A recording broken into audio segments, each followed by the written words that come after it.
Вітаю, мене звати Рауль, ви дивитесь проект «Украина в огне». В истории человечества все уже было. К сожалению, люди смертны, и они не могут передать свою родовую память потомкам напрямую.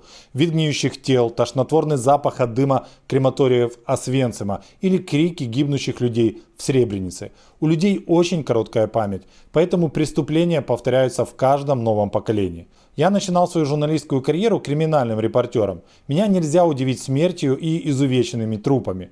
Но до резни в Буче я сталкивался только с единичными проявлениями жестокости, когда человеческие отбросы совершали преступления и пытались замести следы своих деяний. Или какой-то маньяк убивал, насиловал на показ, играя в какие-то только ему ведомые игры. Но Буча — это совсем другое дело.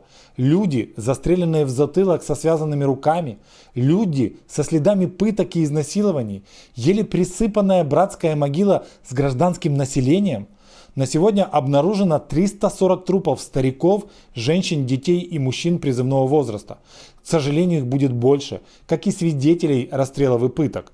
В городе работают не только журналисты, но и следователи из Гааги и других международных организаций. Вердикт будет, и никакая пропаганда не спасет армию России и ее политическое руководство. И если вчера русская армия выглядела бандой мародеров, то спустя 40 дней на ее лбу все отчетливее проступает кровавая печать Каина. Я говорил в начале, все это уже было. Брат позавидовал брату, если он когда-то ощущал себя таковым, и убил его. К счастью, в нашей Библии речь идет о смерти духовной, о разрыве исторических и человеческих связей. На свою беду русские убили в украинце хохла и разбудили козака.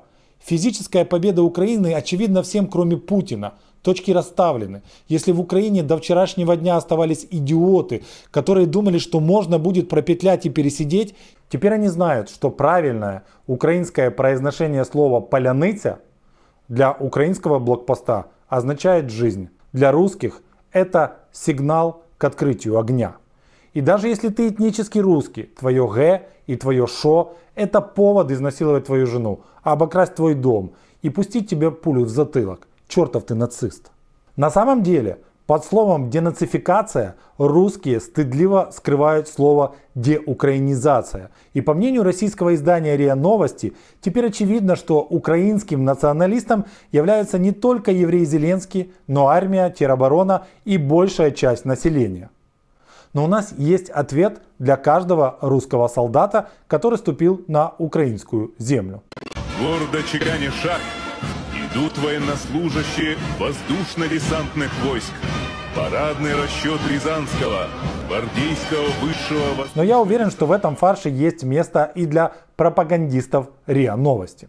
Я, кстати, абсолютно солидарен с президентом Украины. В Бучу обязаны приехать бывшая канцлер Германии Ангела Меркель и бывший президент Франции Николя Саркози, которые так поддерживали Украину, что с 2014 года продали Российской Федерации вооружений на 300 миллионов евро. Вдумайтесь, на 300 миллионов евро поддерживая Украину, торгуя с Россией оружием.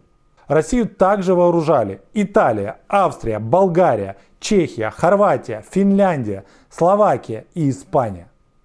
Особенно в этом списке радует Болгария, которая заявила, что не может передать оружие Украине, потому что у нее самой нет. Теперь мы знаем почему. Все продали России. Это очень рационально. Просто бизнес. Есть вопросы и к Шольцу с Макроном. Окей, вы не готовы передавать нам тяжелое вооружение.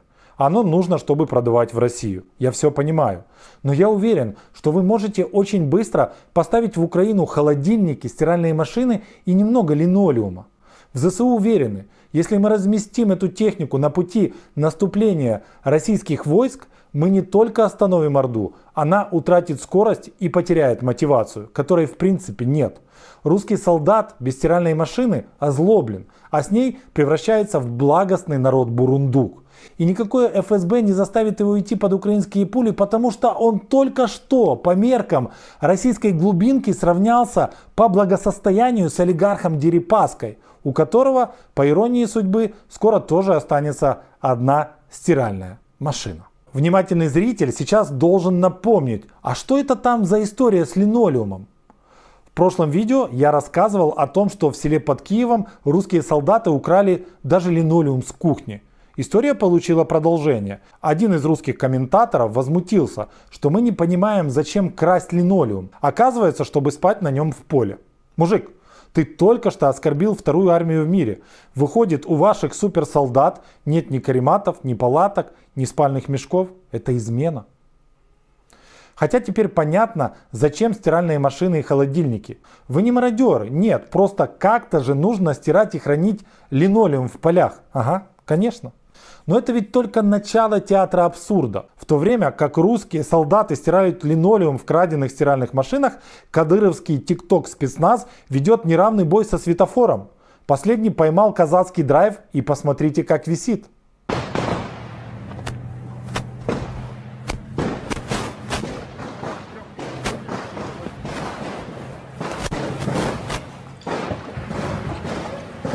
Сам же Рамзан Кадыров обиделся на пресс-секретаря Путина, который не поздравил Рамзана с присвоением звания генерал-лейтенанта за взятие 3 украинских бронемашин.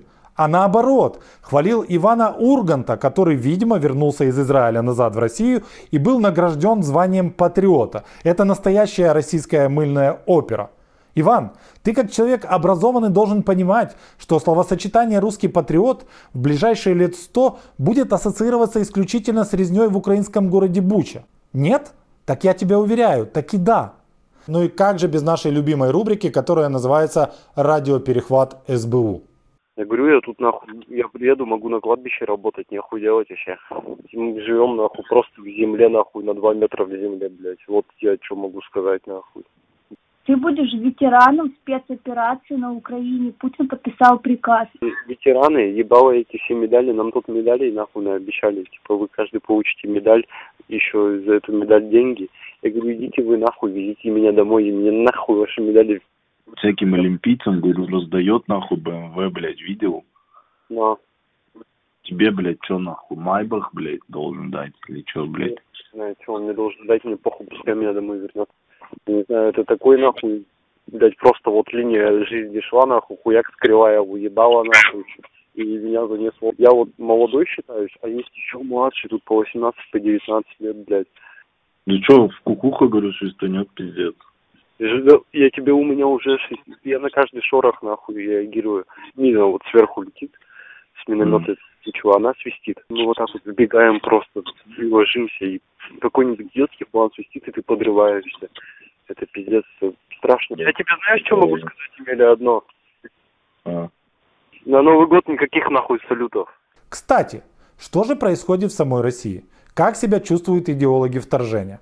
Надо сказать, что они тоже немного пригорюнились. Если сдать быстро Донбасс и быстро уйти из Крыма, то это вызовет мощнейший внутриполитический кризис в Российской Федерации.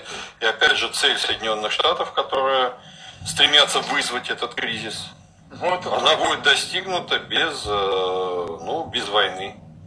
Но ведь сдав Донбасс и Крым, они же на этом не остановятся, там потребуют репараций. Потребуют выдать преступников, которые участвовали в захвате Донбасса и Крыма. Итоги подведем. На 40-й день войны Российская Федерация не достигла ни одной политической и военной цели.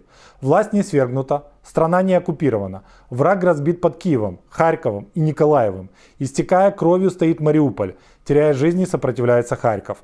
Под ракетами не сгибается Николаев. Оправляются от ужаса Ирпень и Буча.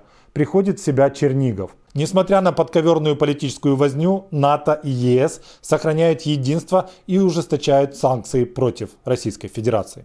Сама же Россия превратилась в мирового изгоя, ее армия превратилась в мародера и военного преступника, а руководитель Российской Федерации в позднего Каддафи. Старого одинокого тирана, который заблудился в собственном величии. Я не знаю, есть ли у Путина золотой калашмат, тревожный чемодан с миллионами и самолет, но лететь некуда. Эритрея, КНДР, Армения не вариант. И я точно знаю, что в Китае, несмотря на все его размеры, нет города под названием Ростов. Да, нас еще ждут испытания. Россия не отказалась от войны. Она проводит скрытую мобилизацию в 60 тысяч человек. Это, кстати, точно указывает на потери.